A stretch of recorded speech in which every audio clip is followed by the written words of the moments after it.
Hi guys, today I'm gonna show you how to skip character.ai waiting room.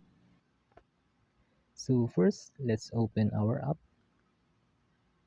and then in order for us to skip the waiting room, for example, we go to chat and then in the upper part of our screen we can see this get character AI. So click that, and in here it says supercharge your experience. So in here, there's a priority access wherein there's the skip the waiting room. So